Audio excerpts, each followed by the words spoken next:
Greetings, folks. Welcome. A frequency distribution is one of the most useful tools used in economic data analysis. It shows us the values that a variable can have and the frequency with which these values are observed. Here's some data on the number of years that families in my neighborhood have lived in their homes.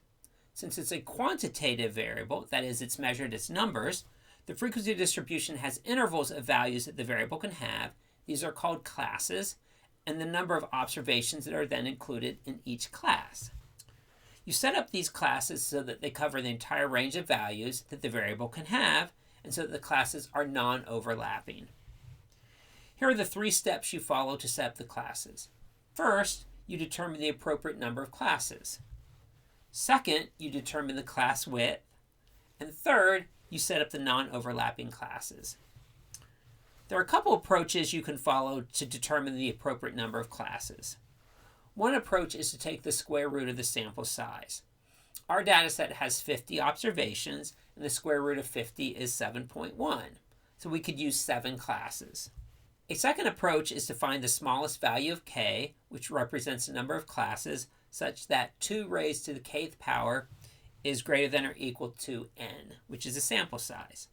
For our data set with 50 observations, 6 is the smallest value of k, such that 2 to the kth power, so that's 2 to the 6th, is at least greater than or equal to n.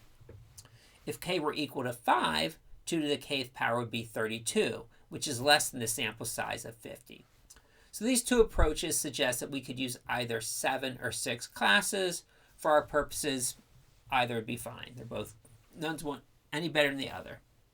Now that we know the number of classes to use, we can determine the class width. To find the class width, you divide the range of the variable by the number of classes. The range of the variable is the difference between the maximum and minimum values. Looking at our data set, we see that the maximum number of years that a family has lived in its home is 20, and the minimum is 0. This minimum value of 0 means that the family must have just recently moved into their home, or they've been in there less than 1 year. The difference between 20 and 0 gives a range of 20 years. If we take 20 divided by 7, which is an appropriate number of classes, it suggests a class width of 2.9 years. Since the values in our data set don't include decimals or fractions of a year, we can round the class width up to 3 years. Also, the fact that the data set has values between 0 and 20 means that there are actually 21 values that fall within the range. That is, going from 1 to 20 gives you 20 values, and then adding 0 gives a 21st value. So with 21 possible values and 7 classes, a class width of 3 years is appropriate. Now that we have decided on a class width of 3 years, we can set up our 7 non-overlapping classes. They are 0 to 2, 3 to 5, 6 to 8, 9 to 11, 12 to 14, 15 to 17, and finally 18 to 20. These 7 classes show you the values of the variable, that is the number of years that a family has lived in its home, can have. This is one part of a frequency distribution. The second part is to show the frequency with which these values are observed. For the second part, we count the number of observations that fall within these 7 classes. Here's the data set again, and let's count the number of observations with values of 0, 1, or 2. We can see 11 observations with these values, so we know that 11 of the 50 households in our neighborhood have lived in their home for 2 or fewer years.